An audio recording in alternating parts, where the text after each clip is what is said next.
14절로 20절입니다. 오늘 미가서 마지막 시간입니다. 14절로 20절 합독하시겠습니다.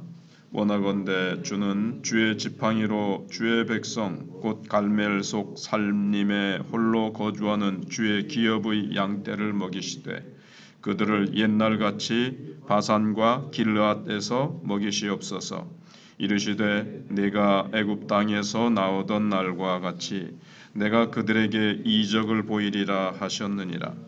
이르되 여러 나라가 보고 자기의 세력을 부끄러워하여 손으로 그 입을 막을 것이요 귀는 막힐 것이며 그들이 뱀처럼 티끌을 핥으며 땅에 기는 벌레처럼 그 좁은 구멍에서 나와서 두려워하며 우리 하나님 여호와께로 돌아와서 주로 말미암아 두려워하리이다.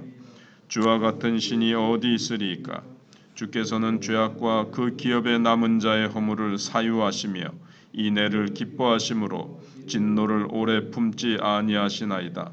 다시 우리를 불쌍히 여기셔서 우리의 죄악을 발로 밟으시고 우리의 모든 죄를 깊은 바다에 던지시리이다. 주께서 옛적에 우리 조상들에게 맹세하신 대로 야곱에게 성실을 베푸시며 아브라함에게 인애를 더하시리이다. 아멘.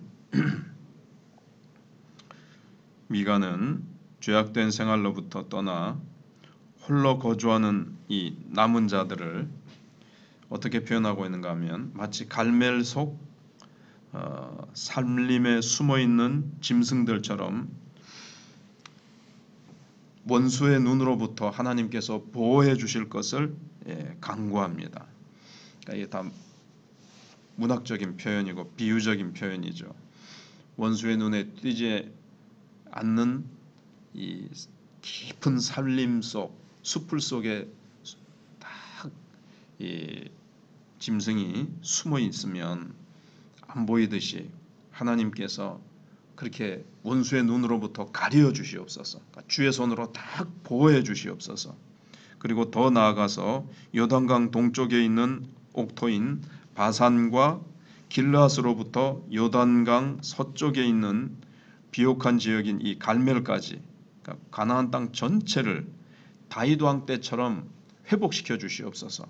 풍요롭고 평화롭게 해주시기를 간구하고 있습니다. 지금은 열국에서 눈독을 들이고 이제 힘이 없어진 북이스라엘, 유다 다 집어삼키려고 지금 그렇게 하고 있고 곧이어 조금 있으면 이제 멸망당할 텐데 하나님 포로로 잡혀가더라도 다시 하나님께서 돌이키시고 옛적같이 다시 회복시켜 달라고 지금 간구하고 있습니다.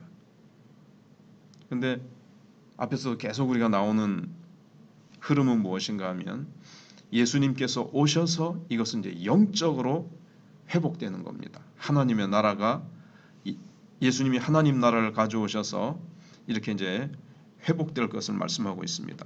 베들레헴에서 앞에서 이제 나왔지 않습니까? 유다 땅 베들레헴아 네가 유다 땅에서 작지 아니하도다. 네가 비록 작을지라도 그 땅에서 왕이 나실 것이고 의로운 통치자가 나실 것이다. 이렇게 예언한 대로 자기 백성을 이렇게 먹일 것이라고 약속하셨습니다. 미가서 5장 2절로 3절에서 의로운 통치자가 목자처럼 나타나셔서 하나님의 백성들, 이 남은 자들을 연단받은 남은 자들을 예수님께서 말씀으로 먹이실 것을 말씀하고 있습니다. 사실 예수님께서 오셔서 말씀을 이렇게 베세다 들녘에서도 가르치시고 쭉 말씀을 먹이셨지 않습니까? 1차적으로는 그들이 누굽니까? 포로되어 잡혀갔다가 다시 돌아온 자들이죠. 남은 자들이죠. 1차적으로는 그렇고 2차적으로는 이제 우리 구원받은 이방 백성들이 또 남은 자들입니다. 지금 교회를 통해서 하나님께서 말씀을 쭉 또 먹이고 계십니다. 이와 같이 하나님의 긍휼을 간구하는 이 선지자의 기도는 네가 애굽 땅에서 나오던 날과 같이 내가 그들에게 이적을 보이리라 하는 그 약속의 말씀을 이끌어내고 있습니다. 15절에 하나님 옛적같이 그렇게 애굽 땅에서 이끌어내던 것처럼, 그래서 바벨론에서 돌아오는 것을 제2의 출애굽이라고 이제 얘기를 하죠. 사실 바벨론에 그렇게 포로되어 갔다가 다시 돌아온다는 것은 거의 인간적으로는 불가능합니다. 그러나 하나님께서 고레스 왕의 마음을 움직이시고, 하나님께서 고레스를 통해서 다시 돌아가게 하시고, 돌아가는데 필요한 모든 비용, 돌아가서 성전을 짓는데 필요한 모든 비용을 고레스가 다 댑니다. 이런 기적은 하나님의 능력이 아니면 안 되죠. 그래서 미가 선지자의 이 기도가 성령에 감동되어 기도한 것이고, 이 기도가 또 응답이 됩니다. 그래서 힘을 자랑하던 대적들이 공포의 입과 귀를 막고 교만으로 인해 저주를 받은 뱀처럼 티끌을 핥고 떨면서 하나님을 두려워하게 될 것이다. 이렇게 노래하고 있습니다. 그러니까 처음에는 보호해 주십시오 이렇게 기도했잖아요. 근데 그 기도에서 멈추지 않고 더 나아가서 대적들이 티끌을 핥는 것처럼 그냥 짓밟히게 해 주십시오. 그리고 옛적같이 회복시켜 주십시오라고 담대하게 그렇게 기도하고 있습니다. 기도의 내용이 더 확장되고 더 담대하게 나가는 거죠. 그냥 우리는 보호받아가지고 온실의 화초처럼 이렇게 하나님의 보호 속에서 뭐 잘 있게 해주십시오가 아니라 담대하게 나아가서 원수를 짓밟고 원수를 향해서 승리하는 우리가 되게 해달라고, 옛날에 다윗 때의 영화와 종기의 회복을 위해서 간구하고 있습니다. 우리는 하나님의 자녀로서 자녀의 권세를 받았는데 그냥 뭐 이 세상에서 피해 입지 않고 편안하게 살게 해주십시오. 뭐 이런 고통 저런 고통 당하지 않게 해주십시오 정도가 아니고, 거기서 넘어서서 우리가 하나님께로부터 받은 권세는 그냥 보호받고 편안하게 사는 권세가 아니라 원수를 짓밟고 이 땅을 정복하는 사단의 세력을 쳐서 우리가 정말 이 초대교회와 같이, 어떻게 보면 다윗 때와 같이 회복되게 해달라는 것은 초대교회와 같은 권세와 권능으로 세상을 뒤집어 엎는 그런 능력이 우리 속에는 사실 하나님께로부터 성령으로 받았는데, 그것이 세상을 쫓아 사느라고 불신함과 의심과 온갖 세속화되어지고 힘을 잃은 세상을 쫓아가는 이런 모습으로 교회가 약해졌기 때문에 그렇지, 우리는 기도하면 우리 속에 있는 성령의 능력으로 옛적 같게 하옵소서, 이렇게 미가 선지자처럼 우리도 기도할 수 있습니다. 그러면서 주와 같은 신이 어디 있으리까, 마지막으로 이렇게 하는데, 원래 미가의 이름 뜻이 주와 같은 신이 어디 있으리까 입니다. 뜻이 그렇습니다. 마지막으로 미가는 주와 같은 신이 없다고 고백하고 있습니다. 출애굽기 15장 11절에서도 홍해를 건넌 다음에 이제 그렇게 하나님 앞에 찬양하죠. 미가는 왜 하나님 같은 분이 없는지에 대해서 말하기 시작하는데, 먼저는 하나님의 특별한 용서에 대해서 고백하고 있습니다. 이렇게 범죄하고 이렇게 타락한 유다 백성들을 하나님께서는 다시 그 중에서 남은 자를 연단시키셔서 돌아오게 하시고 회복시키시겠다는 겁니다. 그런데 그렇게 한다는 건 이제 용서가 들어있는 거죠. 와, 하나님은 어떻게 이렇게 용서할 수가 있습니까? 이렇게 썩어 빠지고 하나님을 향해서 배은망덕하고 선지자들의 말씀을 귀를 틀어막고 그렇게 대항하는 자들을 하나님은 어떻게 이렇게 용서하실 수가 있습니까? 하나님은 진노를 오래 품지 아니하시고 자기 백성들의 죄악과 허물을 용서하시는 분이시다. 그리고 하나님께서는 여기 인애를 베푸시기를 기뻐하신다는데, 인애는 사랑이죠. 아가페의 사랑. 하나님의 그 사랑 베푸시기를 기뻐하시는 분. 하나님은 벌하시기를 기뻐하시기보다는 용서하시고 사랑을 베푸시는 것을 기뻐하시는 분이시라는 것을 보면서, 어떻게 이런 자들에게 용서와 사랑을 베푸실 수가 있습니까? 정말 주와 같은 이렇게 사랑이 충만하신 신이 어디 있습니까? 이렇게 이제 얘기를 그렇게 찬양하고 있는 거죠.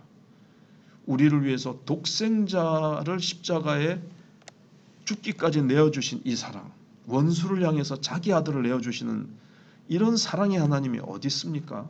우리를 용서하기를 기뻐하셔서 우리의 죄를 용서하시려고 예수님이 대신 죽으시고 우리 대신 죄의 값을 치르시기 위해서 그 비참하고도 저주스러운 십자가의 죽음을 받으시는 이런 사랑의 예수님, 이런 사랑의 하나님이 도대체 어디 있습니까?